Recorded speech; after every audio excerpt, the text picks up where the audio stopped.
Okay, good morning, everyone, and welcome to our session 5. Before we start, can you see the screen?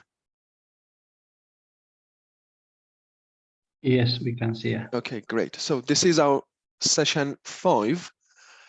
In previous sessions, we've mainly talked about higher education and the way to university here in the UK. Today and next week, I'm going to talk more about vocational training and further education. And this is good for everyone. As a plan B, I understand many of you are planning to go to university, or if you're still waiting for your asylum claim, you don't have any other option but to go to university. But hopefully, this could be a plan B for anyone if you have your refugee status. Once you're working on going to university, it's always good to have a plan B, and vocational training, further education could be a good plan B for many of you. And some of you may decide to have vocational training as your plan A. You may decide that, well, I don't want to go to university. I'm interested in different kind of training. I'm interested in different kind of jobs and sectors. So I don't need to go to university, basically. I prefer to go through some vocational training, technical training, learn some skills, and then start a job afterwards. Also, if you remember from previous session, we've always talked about you need to be patient, you need to have plan, and you need to continue following your plan. In the second part of today's lecture, today's session, workshop, I'm going to talk more about planning, okay? So today, I'm going to give you your options. So you already know your options for university. You are going to learn your options for vocational training. And then the second part is about how to plan to achieve your goals. If you remember from previous sessions, we covered academic route, GCSEs, A-levels, access courses, foundation years, going to university, doing undergrad, postgrad, up to PhD. Okay, so this was the what we've learned in the last 4 weeks. Today, we are going to cover vocational route, and hopefully, if we have enough time, we are going to learn more about applied or work route. Okay, so these are 2 main areas that I'm going to cover today. Hopefully, by the end of today's session, as I mentioned, you have some ideas about all the options that you have to higher education, to further education, and to employment here in the UK. Then we start planning. Okay, this is my plan A, this is my plan B, what I need to do, and what kind of support, what kind of resources do I need to achieve my goals. As you can see, some of the vocational courses, let me just to make it easier for you, if you think about level 2, level 3, and then the higher levels, you start with high school, and then when you have the level 2 qualifications, you can apply for level 3 and then go to university. The good thing about some of the vocational qualifications, specifically about BTEC, is you can use BTECs to go to university as well, okay? So BTECs are quite handy if you are not sure about what you want to do in future. You can do a BTEC, and then you have 2 options at the end. You can use your BTEC to apply for jobs, to find jobs. You can use BTECs to go to university, because many university, they accept BTEC equivalent to A levels, to like a level 2 or level 3, depending on the level of BTEC. So have that in mind. That's a good point about BTECs, especially if you are not sure about what you want to do. If you do A-level, A-levels are designed to go to university mainly. You don't have any skills, any practical, any technical, any job-related skill to apply for jobs with A-levels. But if you do BTech, you always have that option between using BTech to go to university, and because you already have some trainings during your BTech, you can use those skills to apply for jobs. So when we are talking more about BTechs, have that advantage of BTech in mind. Okay, what are vocational qualifications basically? When we talk about vocational training, vocational qualification, it simply means job related. Okay, vocation is a term, is a word for job, for profession, for career, and vocational qualification means any kind of qualification which shows that you have some job related, job specific qualification, training, skills, and competencies. So vocational qualification means practical or practical learning programs that relate to a specific job roles or employment sectors. Okay, so again, when we talk about vocational qualification, you need to think about job specific. And that's another difference between A-levels and vocational qualifications. A-levels are more general. However, when you do BTech or when you do other vocational training, they are more specific, okay? So you need to choose which job you are interested in. You need to choose which sector you're interested in. So these are not general courses. You need to decide, I'm going to do a BTech on architecture, to become an architect. You need to decide, I'm going to do a BTech to become a computer engineer. Okay, because those are very job specific. If you do a BTech in computer engineering, then it would be difficult to find a job in as a nurse. Okay, so you need to decide what is your career plan, and you need to do a BTech specific to that career plan. In the UK, we have three main types of vocational qualifications. Okay, the first one, we are going to learn more about each of these today, but just briefly, the first one is apprenticeship, or there is another version of apprenticeship called traineeship. The second one is BTech, and then the third one is NVQs. And in the next slide, we are going to learn more about what are they, how they are similar or different, and what are the entry requirements for each of those qualifications or training. Starting with apprenticeship or traineeship. So basically, traineeship is a training course, is a training program up to 1 year where you learn some work experiences. And it makes you ready to start a job or to go to a higher level applying for apprenticeship. What you need to know about traineeship is the fact that traineeships are age restricted. So traineeship is for young applicants. It's for people age 16 to 24. And so if you are above 24, you can go for apprenticeship, which we are going to learn more about later. But traineeships are 1 year program. It's more about training, having some work experience, and then starting a job or starting an apprenticeship. It's age specific and for applicants between 16 to 24. And when you have a slide, you will have a link to a website which helps you to find different traineeships across the country based on where you live or based on the sector or jobs that you are interested in.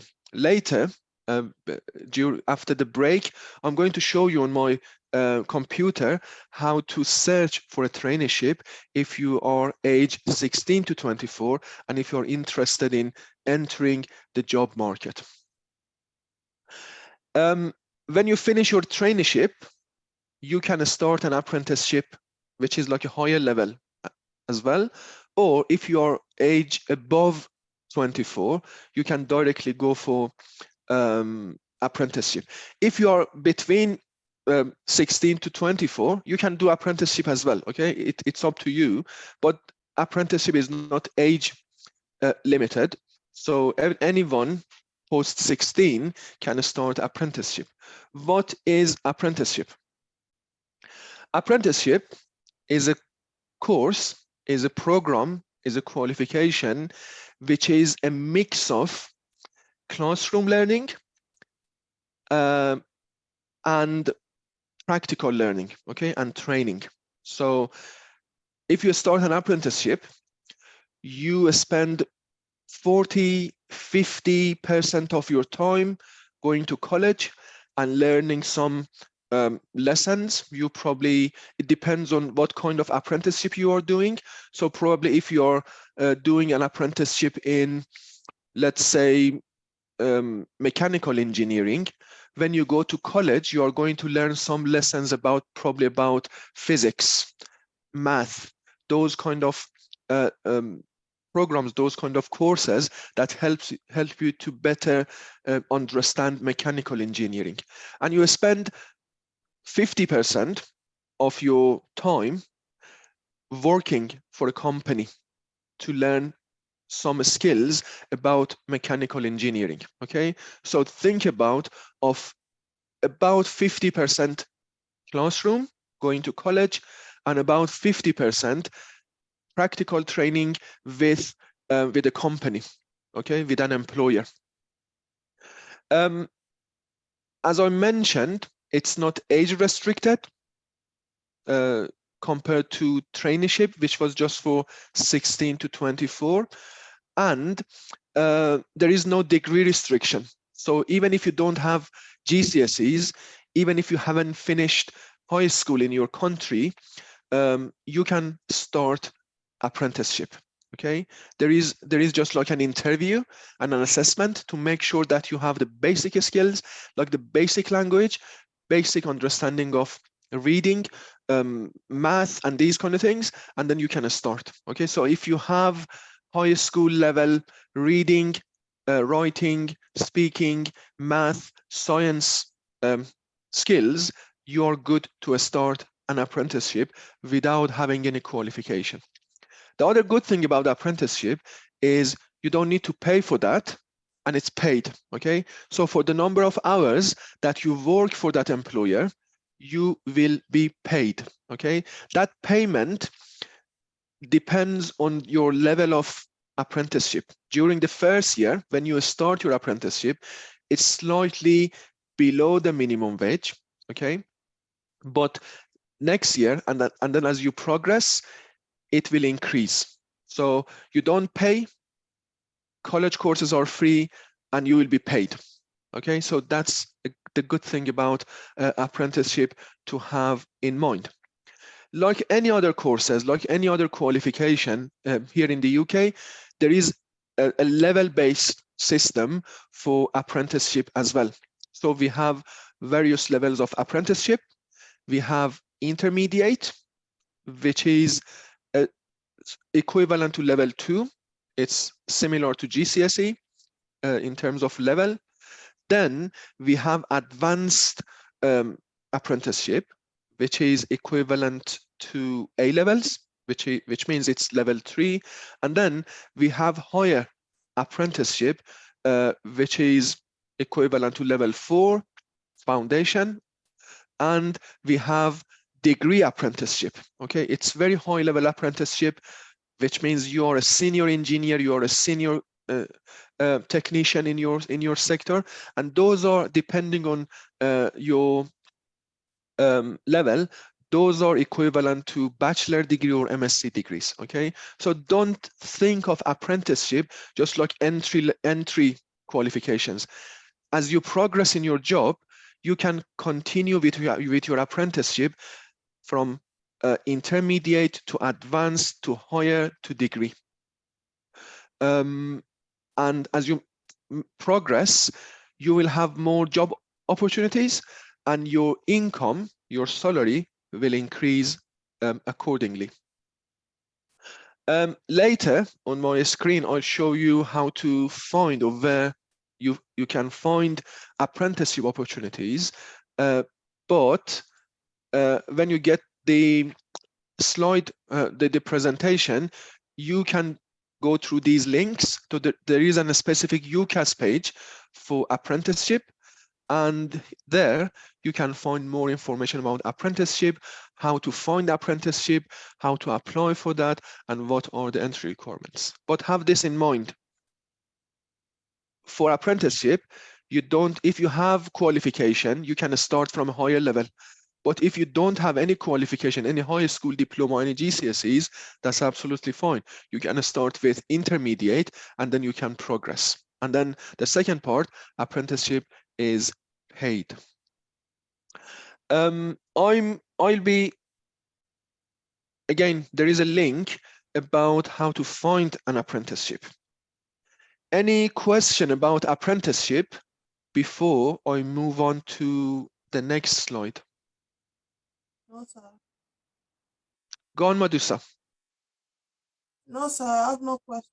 Okay, so don't worry if this is too much to learn in just one workshop.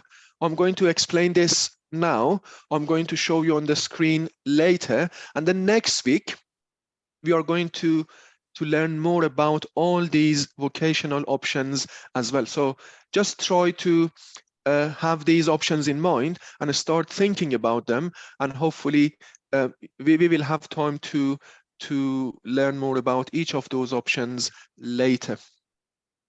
Okay, so the next one, the next category of vocational qualification in the UK are BTECs. Okay, and these are sector-related qualifications. And to start a BTEC, what you need to know is what kind of sector or what kind of industry you are interested in.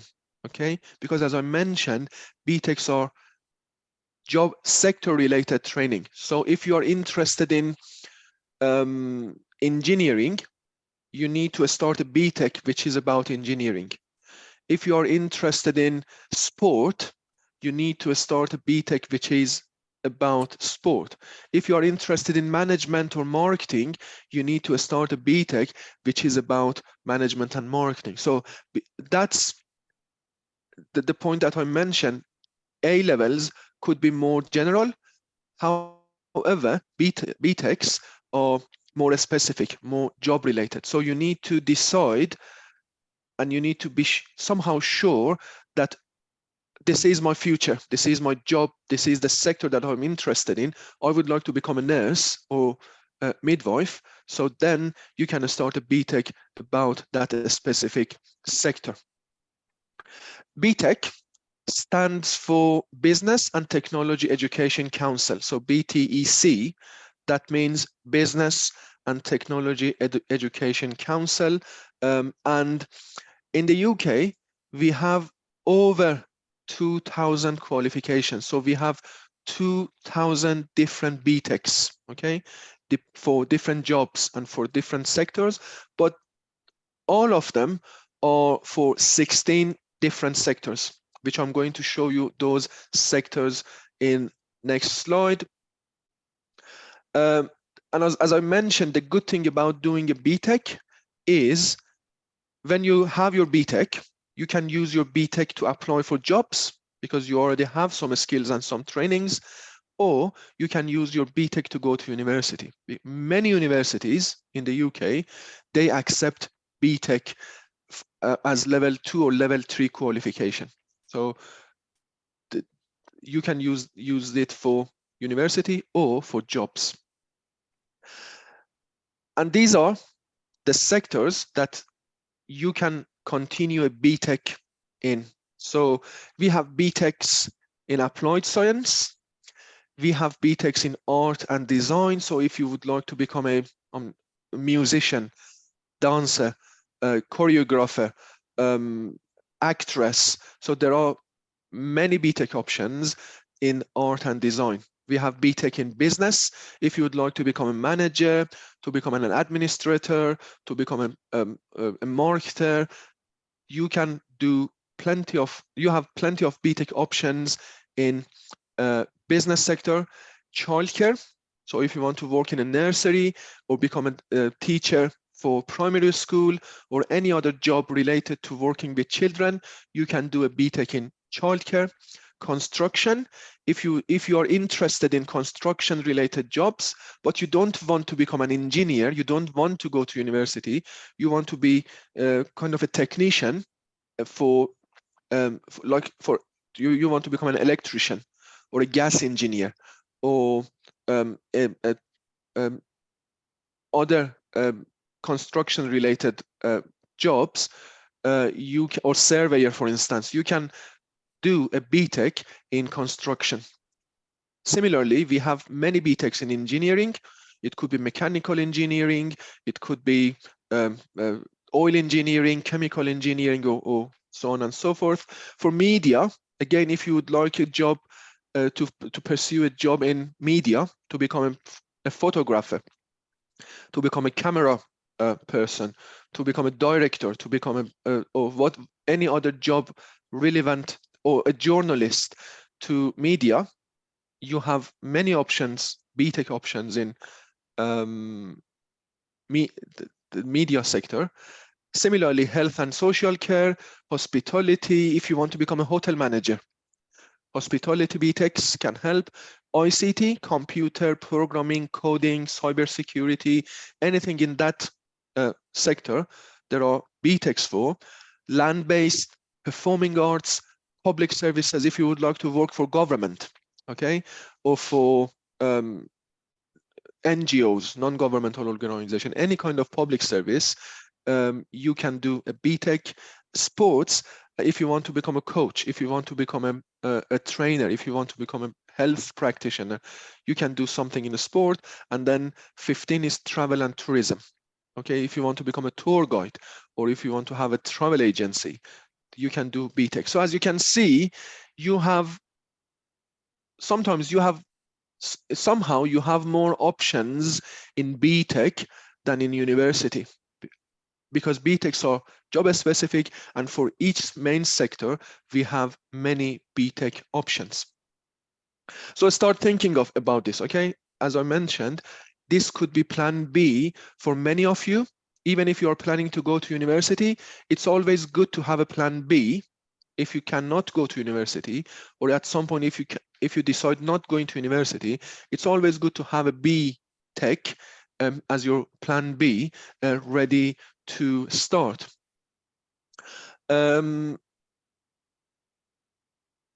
like any other qualification, BTECs have different levels. So if you are a beginner, if you don't have any previous qualification, if you haven't finished high school in your country or here in the UK, if you don't have GCSEs, you can start BTEC first.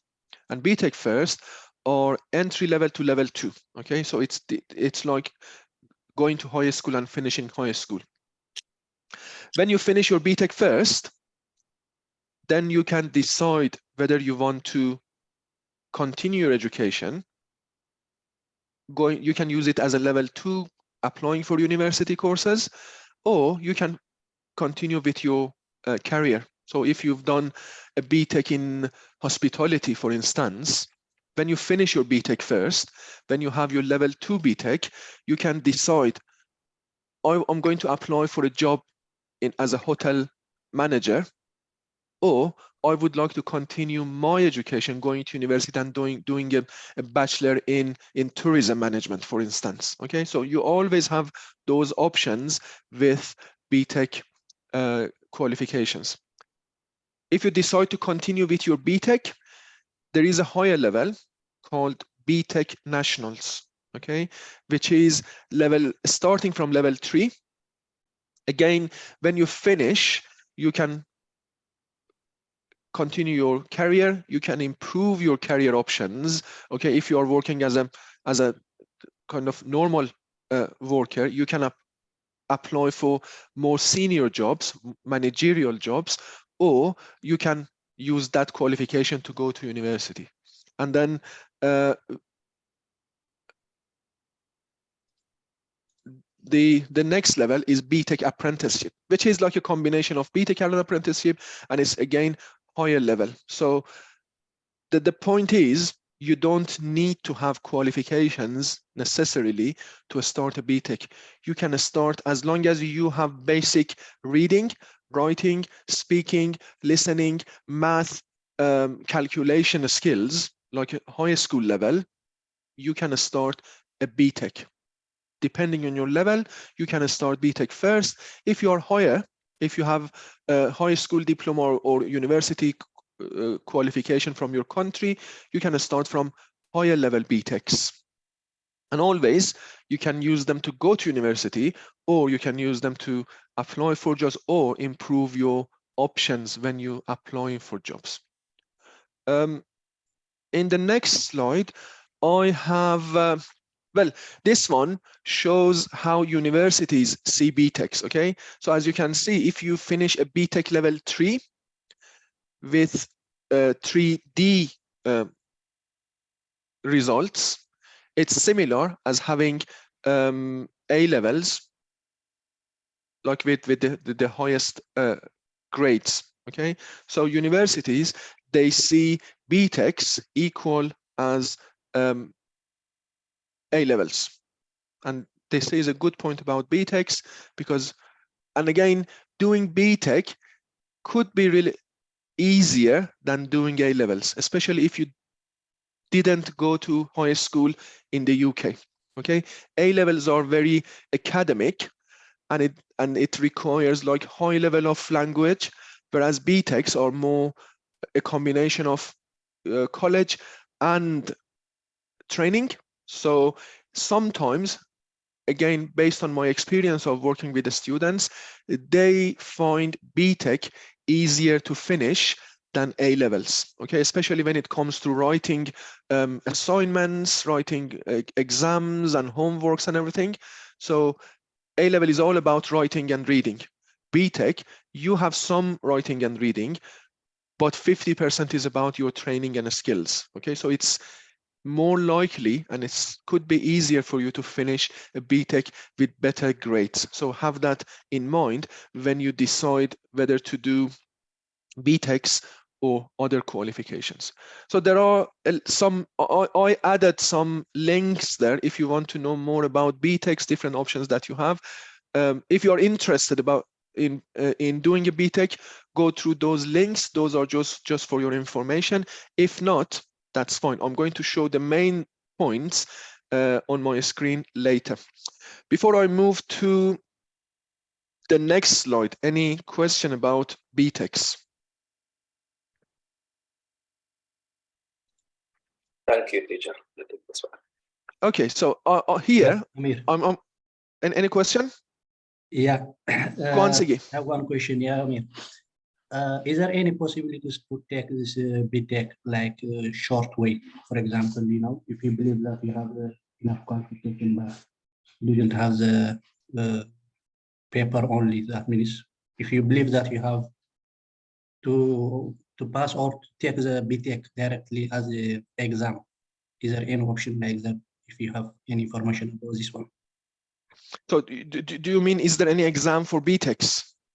Yeah, immediately without taking all the whole course, that means. No, unfortunately, no. I don't think so. I can't 100% say no, but the point is, for BTechs, you need to do that practical training, okay? So if you haven't done practical training, you cannot do the exam. So for GCSEs and for A levels, there are opportunities to sit the exam without going to college or to courses. But for BTechs, because this BTech is usually, you work with a college and with an employer as well.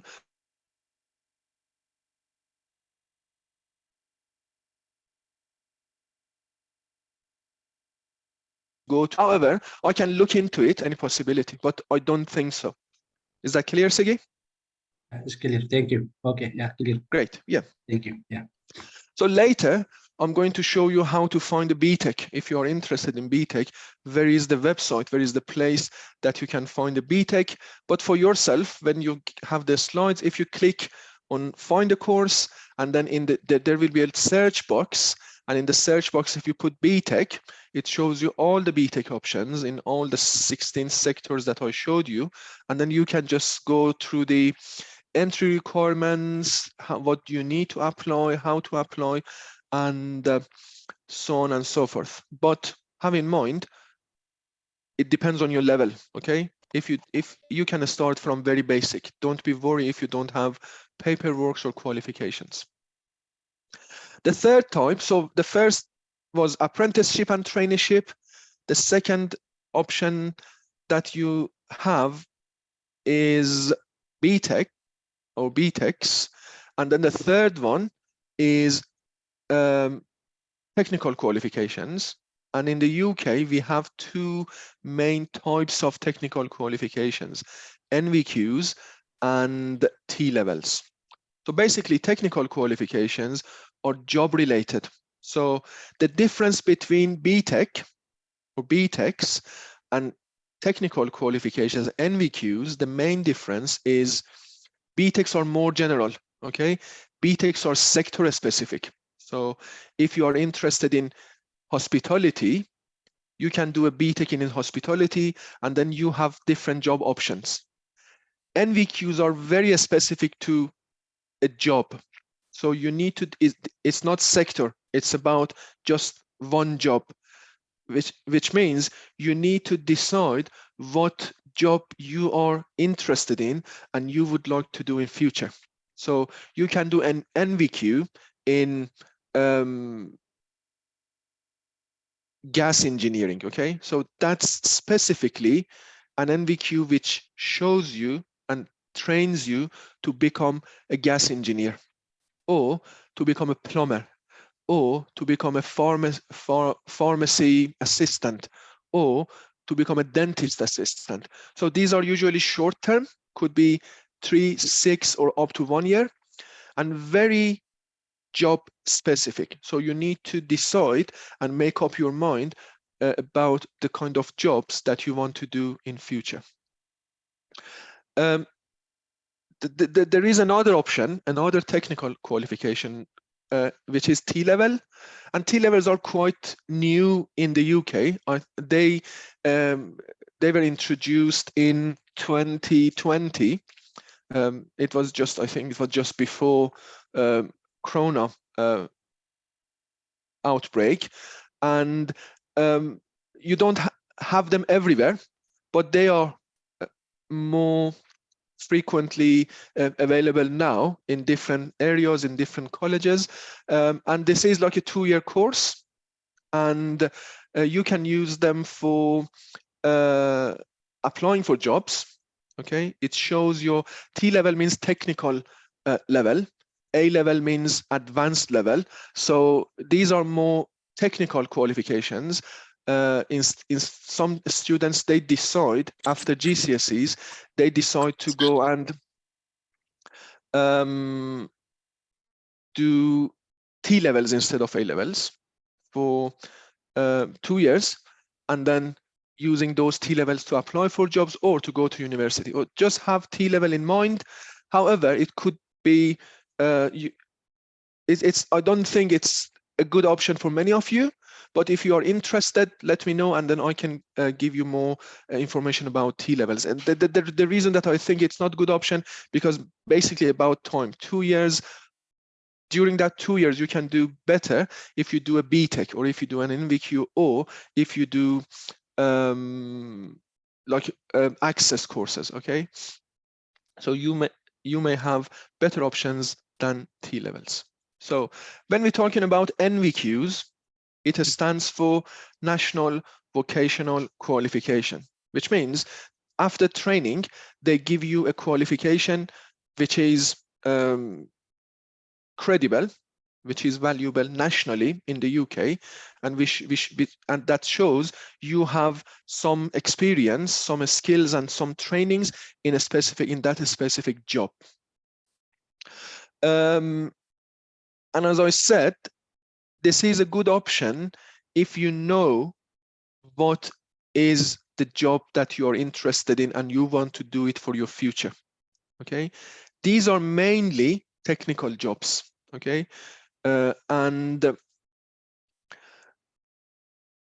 like other qualifications, there are different levels of NVQs. So you can start from where you are. It depends on your level. So you can start from very basic, that suits your skills, and then you can continue. And each level could take up to 1 year. They are usually short term, 6 months, 3 months, but each level could take up to 1 year, and you can start from wherever you are. Again, no strict entry requirement. They don't need qualifications or paperwork.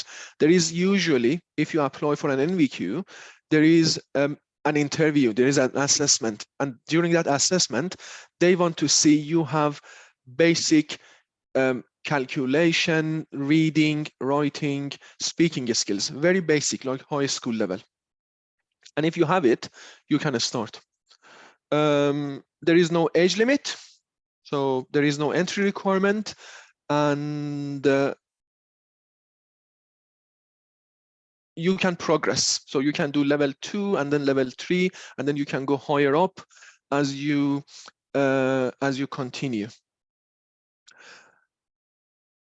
And again, if you are interested in NVQs, I'm going to show you some videos in a few moments. I'm going to show you some videos. I'm going to show you on the screen how to search for NVQs, how to search for BTECs, how to search for apprenticeship. But if you are more interested, if you want to learn more, I've added links to some other pages where you can find more information. Before we take a break, the final thing is, for university, you already know that if you have your refugee status, you can apply for a student finance. If you are an asylum seeker, still waiting for your claim to be processed, you don't have access to a student finance, unfortunately, but you have scholarships. Okay, you have sanctuary scholarships that you can apply for and go to university with support from those scholarships. For vocational qualification, for apprenticeship is paid, so you don't need to think about money for that. However, to apply for an apprenticeship, you need to have your refugee status. Okay, that's not an option if you're still waiting for your asylum claim. If you are planning to do an NVQ, or if you are planning to do BTEC, these are paid. You need to pay. Sorry, you need to pay for college course. Okay.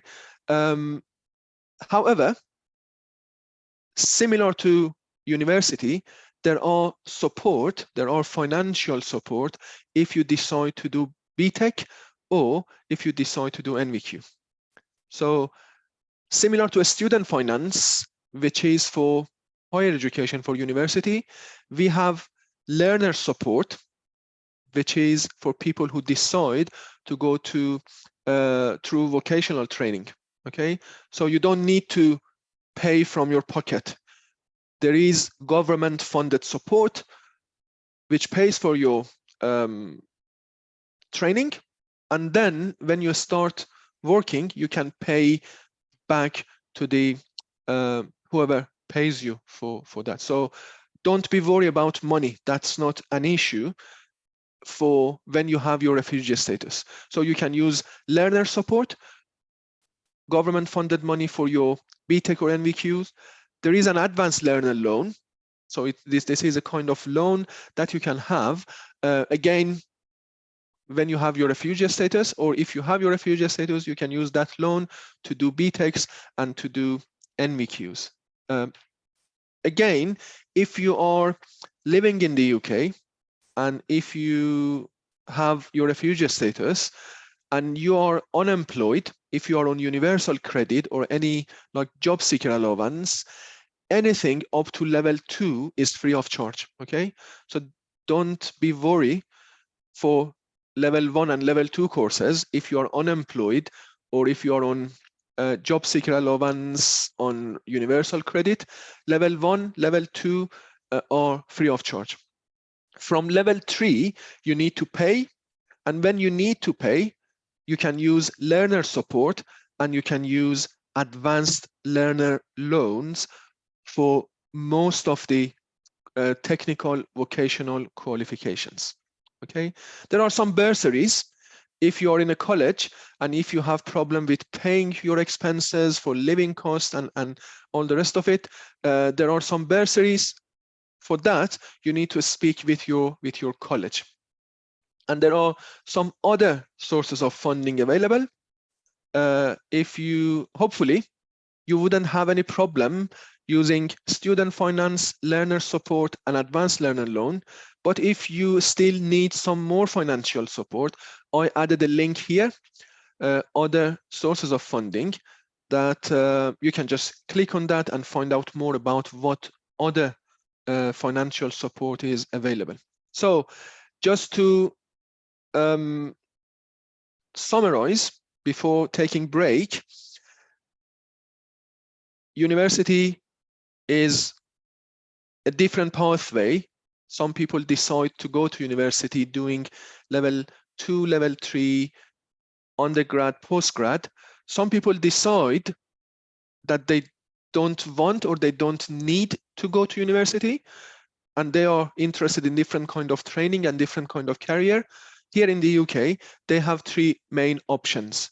Doing apprenticeship, which is a combination of going to college and working for a company, working for an employer and being paid, and then moving from basic levels to higher levels. The second one is BTEC, again, sector specific. For 16, we have 16 main sectors in the UK, and there are up to 2,000 different BTECs for those sectors. And again, this is a combination of studying and training. And then the third one is a technical qualification or NVQ and T levels. This is mainly training, okay? So you don't have many courses, you don't have classrooms. So NVQ is mainly about 90% of the time you are on work, you are doing some kind of training. For BTEC, it's combination again. For apprenticeship, is combination, but for technical, for NVQs, it's mainly training. There is not many class-based courses. So this is the summary. I'm going to stop recording. The first one is a video from a student who wanted to become a qualified electrician. Okay, so he knew what is the job that he wanted to do. And if you remember, when you know what job you want to do, NVQ is a good option. If you don't know what a specific job you want to do, but you know the sector, okay? For instance, Siggy, he knows the sector, he knows cybersecurity, ICT as a sector, but he doesn't yet, he's not yet decided on what a specific job. Then BTEC is a better option. So if you are thinking of a sector, BTEC. If you are thinking of a specific job like electrician, and if you want to become a qualified electrician, then probably NVQ is a better option for you. So in this video, we are going to hear from a student who wanted to become a qualified electrician, and he decided to do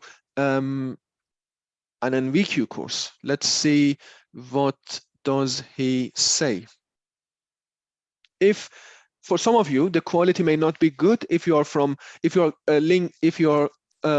joining with your mobile phones, or if your internet is not good, don't worry, okay? I'm going to add the link to video to the slides, and then you can watch the video later for yourself. Now I'm just going to share it from my computer.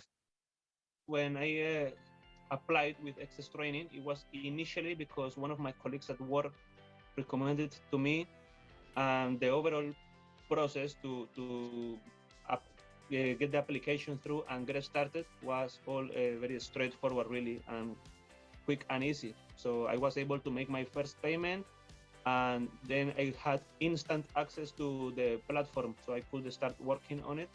So using Zoom to work on this is really helpful, because you don't have to be an IT master to be able to use it. It's quite simple. When I met Craig Wilshire, my assessor, I found him easy to understand, especially when English isn't my first language. He sent me separately some PDF with a list of everything he needed, so I could easily tell my colleague, please take a picture here, I need a picture with that exit sign, I need a picture with those barriers, I need a picture with those scaffolding. So to complete the professional discussion, we went through my pictures and we were discussing them. So I had to explain him what I was doing in that particular photo. When we were doing the observation, he had to actually see me undertaking a few things, including testing. Even though it was a remote assessment, it really felt like if he was in person. It was comfortable at the same time, because I was able always to speak to him. Any questions I had, it could be anytime, weekend, even in the evenings or in the morning. It was always prompt and easy and on my own pace. So I could carry on working, and I could carry on taking my kids to the park and still being able to complete the NVQ. It was good to see my supervisor happy, and I could still crack on and just quickly taking photos. I'd like to really thank Access Training, and it was the fact that because of this pandemic and no income, I wasn't able to pay for my NVQ. They were happy to suspend my payments, and I was able to continue. Then, yeah, I just carried on, and I had, again, instant access to the online portal, and it was where I left. So I didn't lose any data and information. It was all there. I will recommend Access Training because of the support throughout and the easy of doing it. I did my AM2 preparation course with Access Training. It can be a tough part of this process, and by purchasing the course, really allowed me to do it more confident, and I eventually just passed it, and that's my AM2. So thank you, Access Training. I am so glad. I am still excited to have become now a qualified electrician, and yeah, it has just opened doors. It has just increased my wages. I couldn't be happier to have completed this. I am really happy and grateful.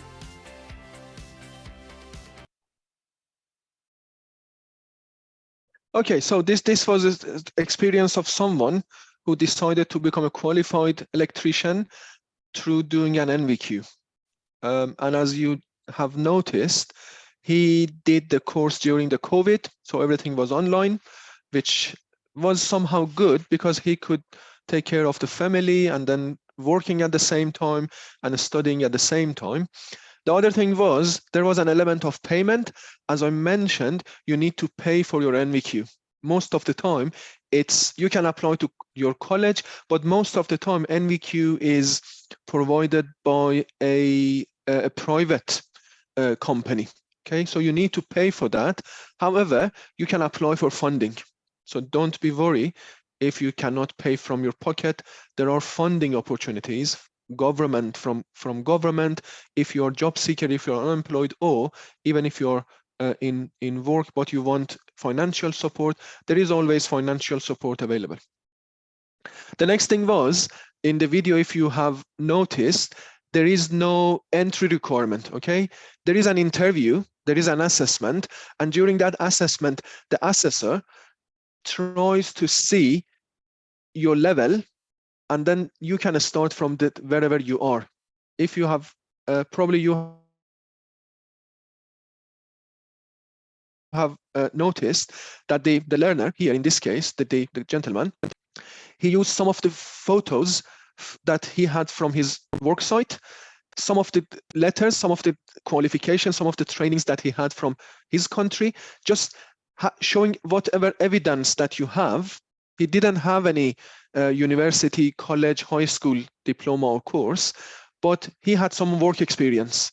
So he showed all of those experience. You can send your photos from your previous jobs. You can show some letters from your previous jobs. You can explain what you have done, and the assessor can see your level, and then you can start from where you are. And then in a space of probably 6 months or a year, depending on where your entry level or your entry point, you can have your NVQ, and then as he mentioned, it improves your skills, so you can apply for better jobs, and it improves and increases your salary and income as well. So the second video is about BTEC this time.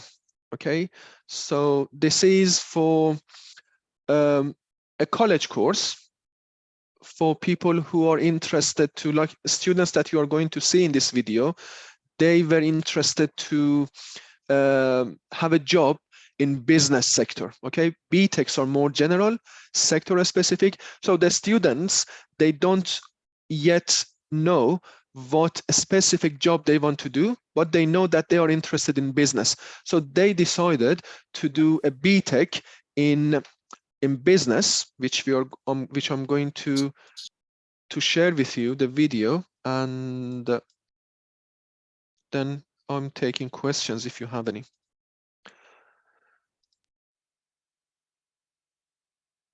Just let me, when I start, if you can hear the sound, that's fine. If you cannot hear the sound, just let me know.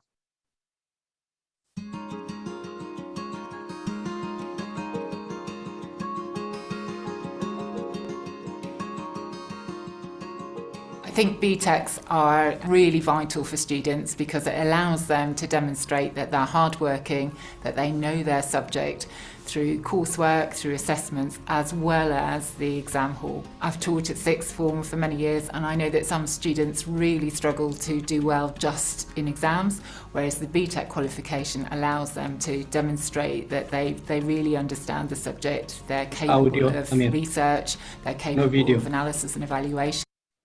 What, Siggy? Only audio we are hearing. We didn't see the video. Anyone else could see video? No, it's only video. Yes, yes, sound. Okay, just let me to go back. Stop sharing. Start sharing again. Screen 2. Let me know if you can see the screen. Can you see the screen? Yes. And what, can you see the video now?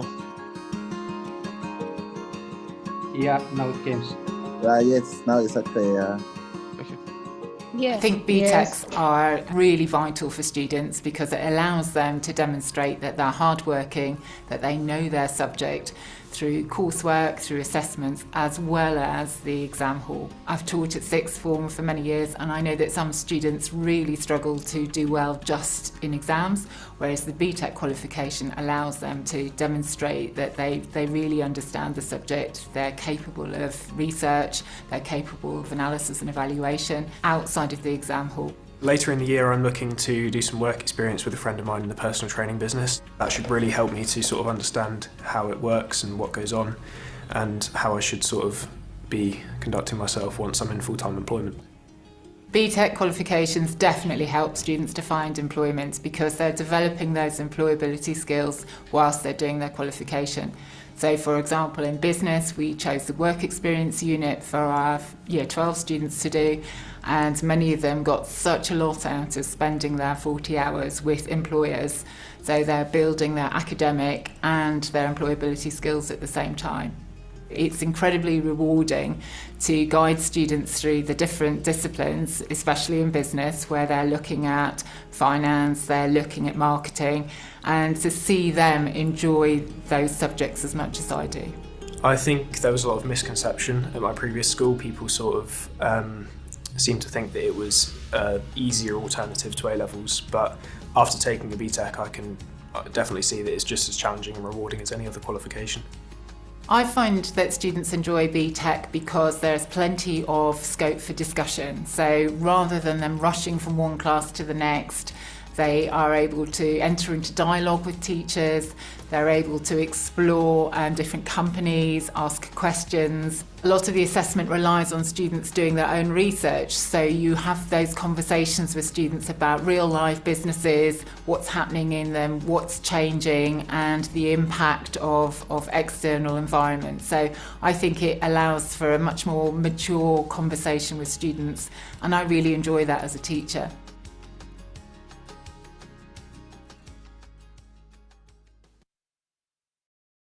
Okay, and this was BTEC, and just to have some ideas about how does it work. If you have seen that in the first video, the NVQ was like 100% Java-specific training. Okay, and it was mainly in the work area, so it was on the construction site or depending on your job. However, BTEC is a combination of academic training. So you go to college, you have classroom, you sit with the students, you have a teacher, you go through some presentation, slides, reading, writing, you have exams, but it's just 50% and then or 60%, and then the rest will be about skills training, employability training, and then work experience. And then they prepare you to apply for jobs, depending on the BTEC that you are doing, or going to university, because it's a combination of academic and employability. Again,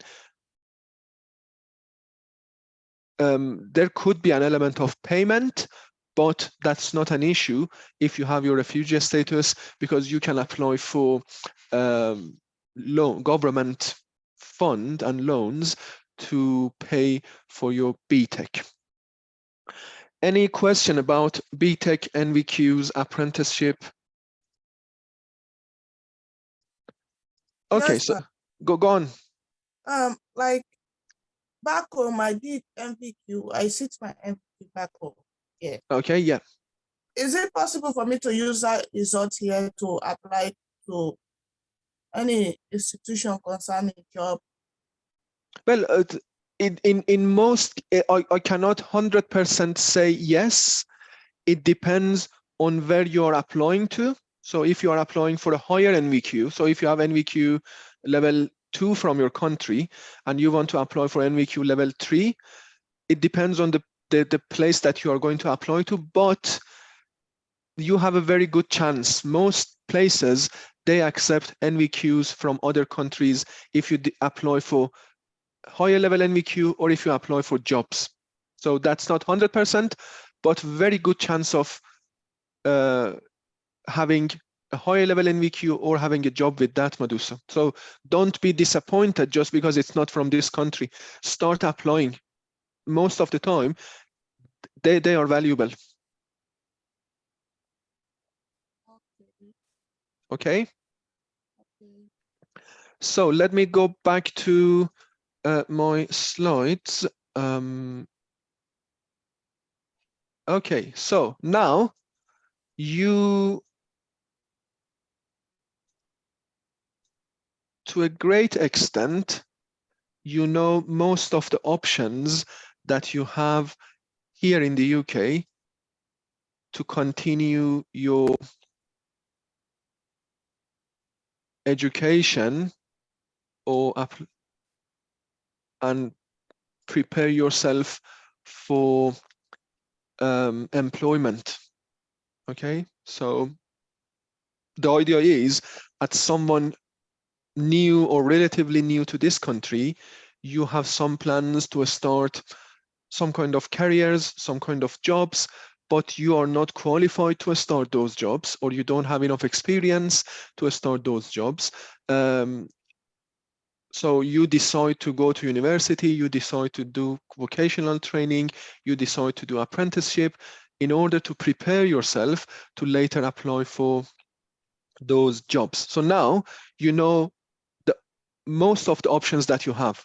So you have the option of going to university, college, apprenticeship, traineeship, NVQ, BTEC, A-level, undergrad, postgrad. So you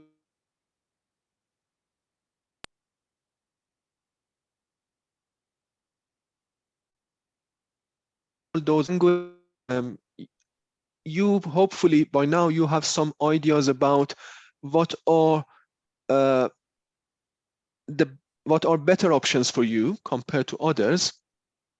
And this is the stage that you can start planning, okay? Because without planning, it's very difficult to understand what you want, and it's very difficult to understand what you need to do, and it's very difficult for others, if they want to help you, it's very difficult for them to help you as well. So for instance, we are here in Olive, we want to help you.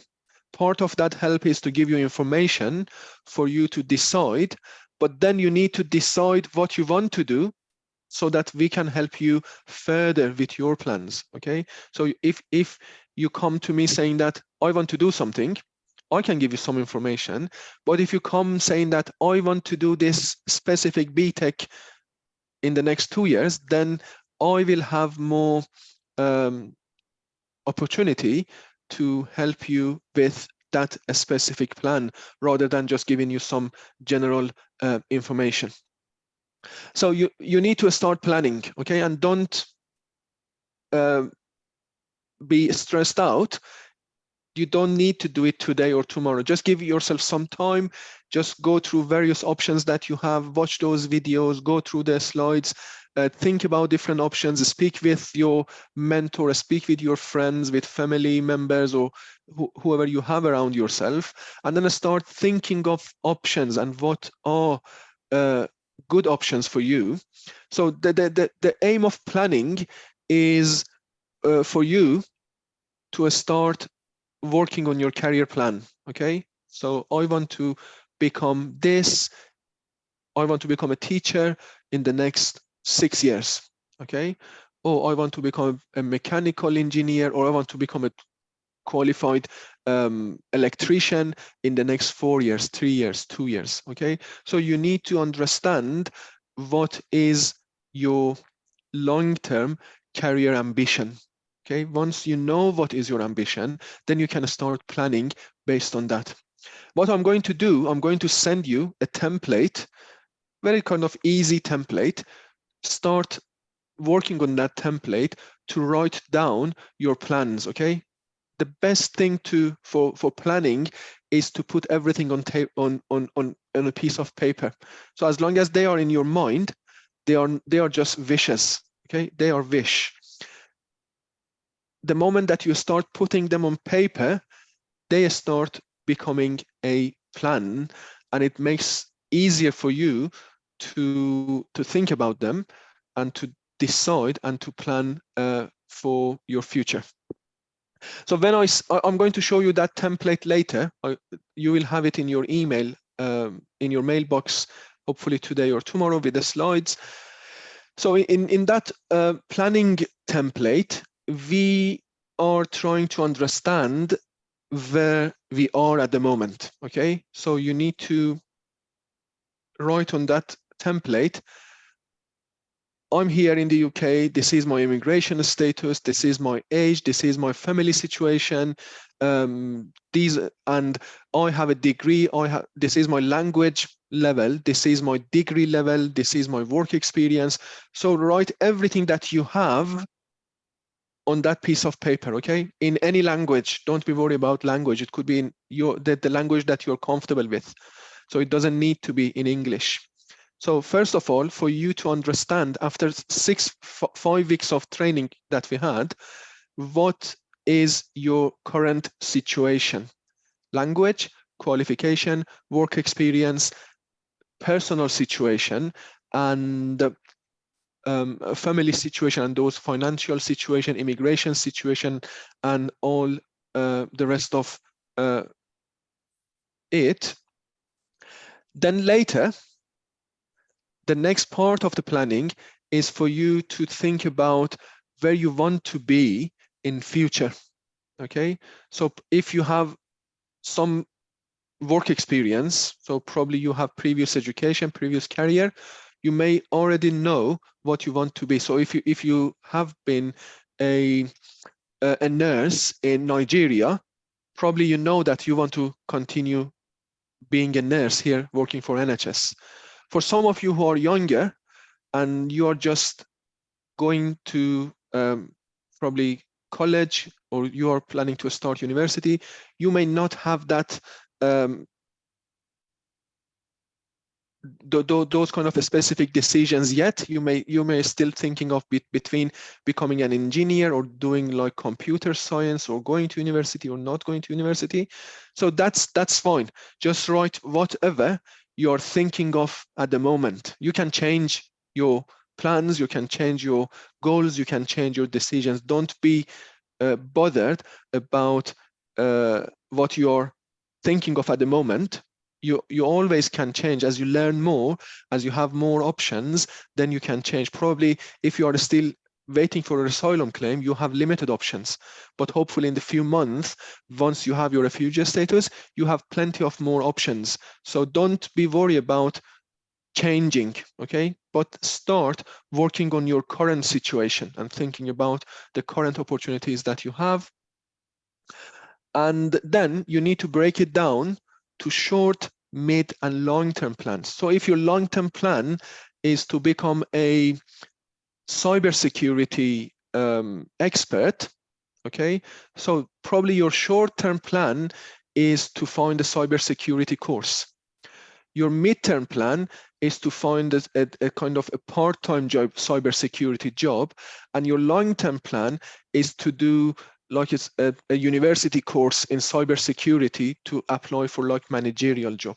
So try to break it down. Or sometimes if you're just arrived to the UK and you're thinking of your language is not that good enough to go to university, probably your short term could be thinking of, oh, I need to do level 1 or level 2 ESOL in the next 1-2 years.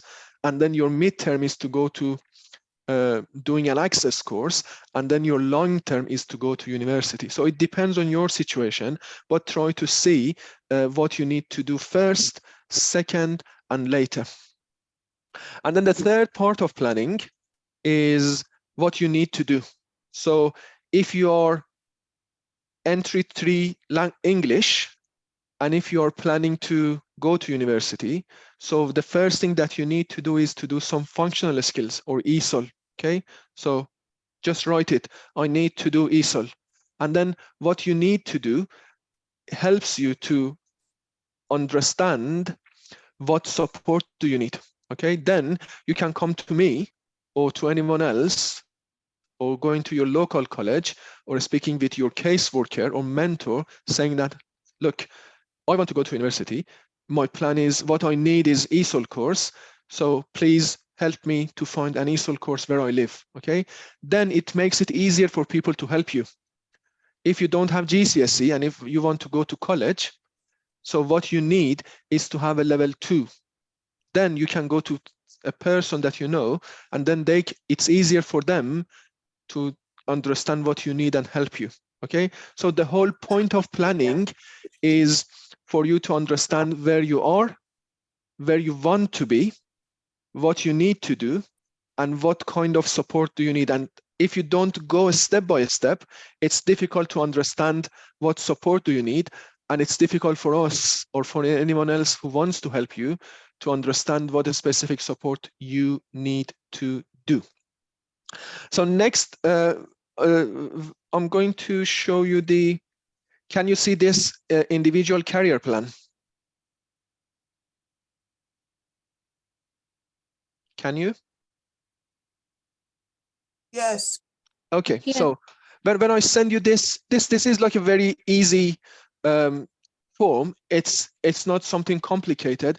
It's just to help you to structure your thoughts, okay? To structure your ideas and thoughts. So when I send you this, it could be in any language. Don't be worried about language. The first part is self-assessment. So you need to start thinking of, and you can do it, probably it takes you half an hour to write everything here. So you need to start thinking of what is your current position, okay? Age, family, money, immigration, background, education, experience, everything that you have, just bring it on the paper.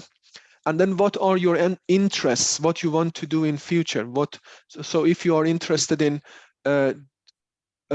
working with animals, for instance, then it can help you to decide what kind of jobs you can apply for or suits you better in future. Your strengths, your weaknesses. So if you're good working with numbers, if you are good in math, probably you are better doing like an accountancy job or these kind of things. And then financial lifestyle needs, okay? Again, it goes back to your financial situation. Can you pay for your qualification, or do you need financial support, and so on and so forth. Then you need to start thinking of what you want to become in future, your ideal job opportunity, ideal position. I want to become, and just be ambitious, okay? Think long term and think big. Okay, this is where you want to be in the next 10, 15, 20 years. I want to be a senior manager, or I'm not sure, a senior nurse in NHS. Okay, just think about what you want to become in long term. And then the next part is thinking of what you need, what kind of education, what kind of training, what kind of qualification you need to get there. And then it helps you at the end to break it down into short, mid, and long term. Okay, so for instance, I'm going to use myself as an example. When I started thinking of or I'm planning for my career in 2015, when I first came here, so my short-term goal was to have IELTS and have a postgraduate offer from university. So these were my two short terms: having IELTS and having offer to study MSc.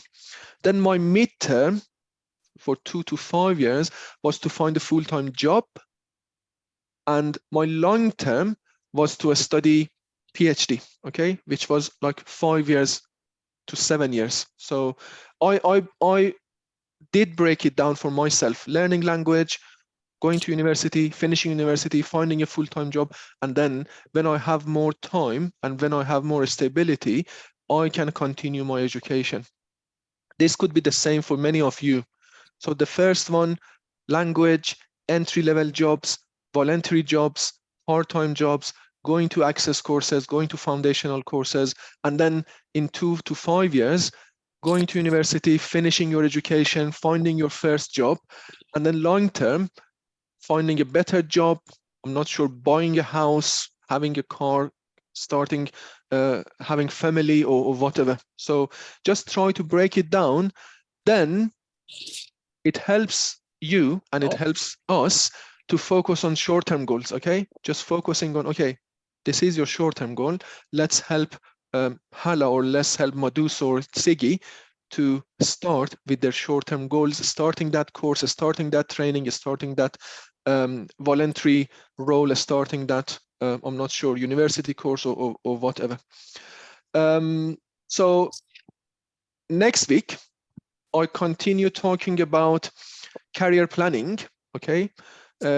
We go back to some of these scenarios, career planning for BTECs, career planning if you're doing NVQs, career planning if you're going to university. But the good thing is, if you can go through these 3 parts, so don't be worried about the final part, which is career plan, the worksheet.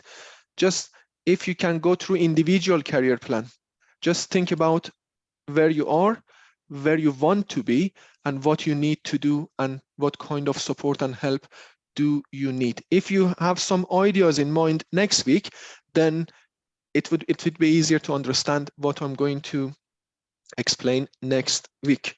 Something else that I want you to do is, when I send you the slides, let me share the slides.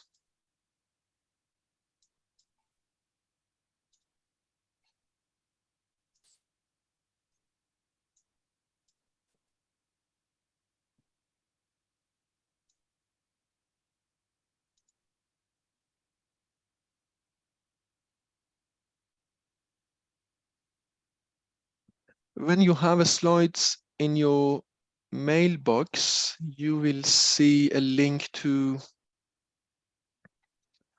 a site. I showed you this before, I think. It's called, oops.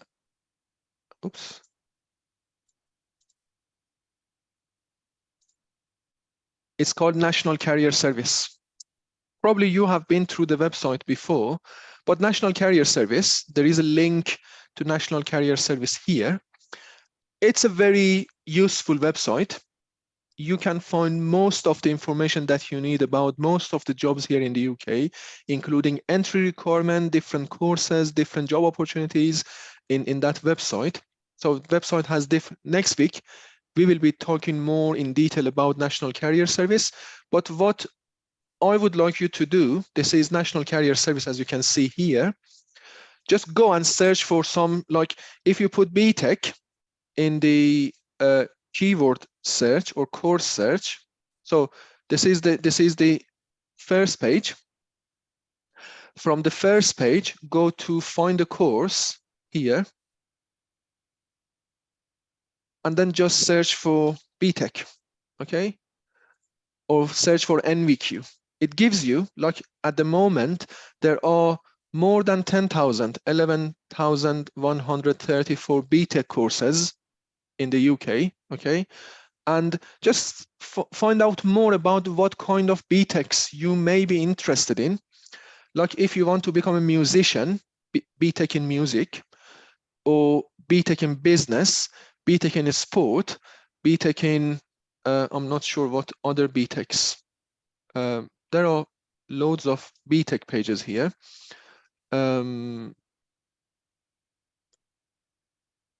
BTEC in science, BTEC in law, BTEC in, let's see, BTEC in science, for instance. If you, and then choose some of, go through some of them you find interesting, and see more about entry requirements, okay? It's slow, but yeah. Oops, page why? Let's see, BTEC in computing. Okay, so when you click on any of those BTECs, it shows you that it's a BTEC national diploma. It's in information technology, IT in computing.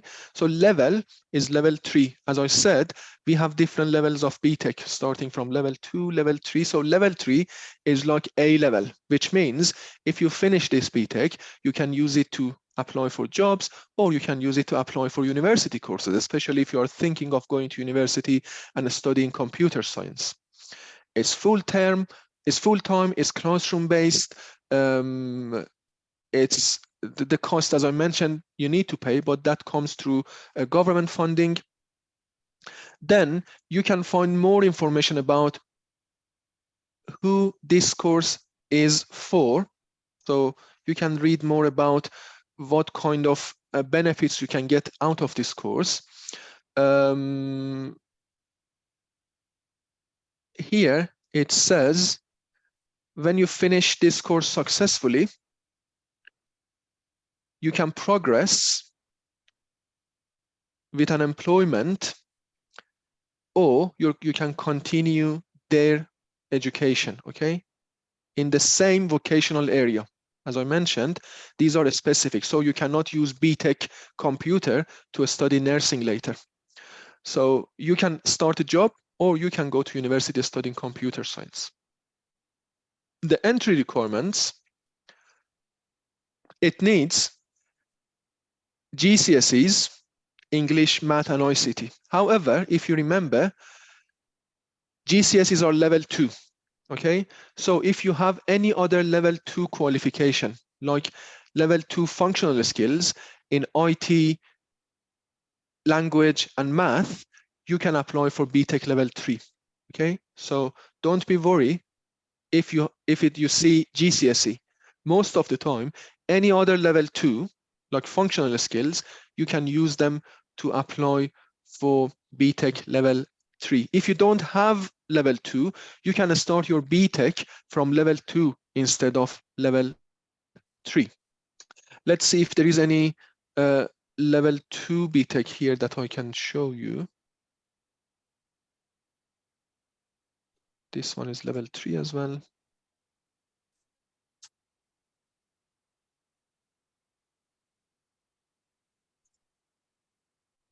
No. So hopefully when you search more, you can see other options as well. But make sure that you go. So if you check for NVQs, then you have 2,259 NVQs on the website. So NVQs in management. Okay, let's see. It's level 4, which means you need to have a level 3 NVQ in. Let's see what other NVQs we have. Most of them are in management.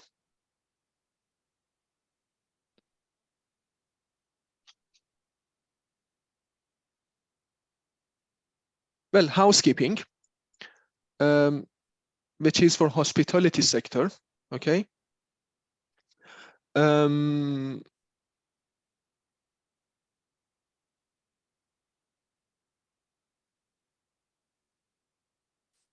For very entry-level jobs in hospitality, like cleaning jobs and housekeeping jobs, entry requirement, you don't need qualification.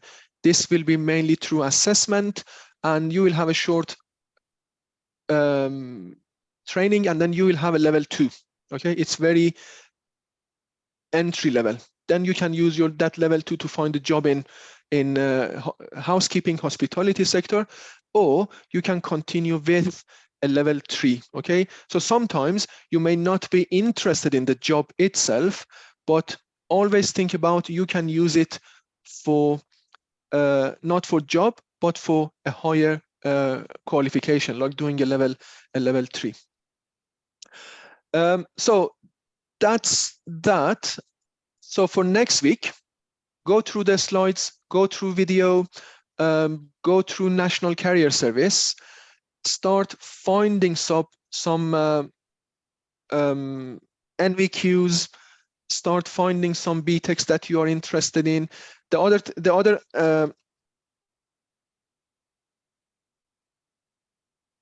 is another link in the slides, finding an apprenticeship. If you click on that link, it takes you to this page, which is the government webpage to find apprenticeship. Okay, so NVQ and BTechs through National Career Service and finding an apprenticeship. So you can find apprenticeship based on job title, based on your location, and based on the level. So for instance, I just put electrical, see if it gives us anything. Let's see, social work, location, Manchester. Okay. So if when you put location, it starts giving you different options that you have in Manchester or other areas. Like this one, for instance, it's an apprenticeship. As I said, apprenticeship is a combination of studying and working. It's mainly about working. As you can see, it's paid. So based on your level, you will be paid between 9,000 to 18,000 for first year. As you progress, your payment will increase. This is your working hours. It takes 2 years to finish the apprenticeship, and you will have level 3 or A-level advanced qualification. Okay. To start, this is important. To start, you don't need to have many degrees, okay? You need functional skills, which many of you are already doing functional skills. In math and English is required, okay? Work experience. So if you can show you have some work experience, and there will be an assessment, EPA assessment. An EPA assessment is usually like a computer-based assessment, just basic calculation and these kind of things. Okay, so entry is not that difficult, and you are going to learn some jobs. This one is about administration, so you mainly learn office work. Okay, so it's mainly about reporting to management, writing reports, doing office works, and it prepares you for administrative jobs. So start searching for apprenticeship, for BTEC, for NVQs. Have your university plan as well, work on different plans, and then continue with your individual career plan, and hopefully one of these plans is going to come to fruition sooner or later. Any question?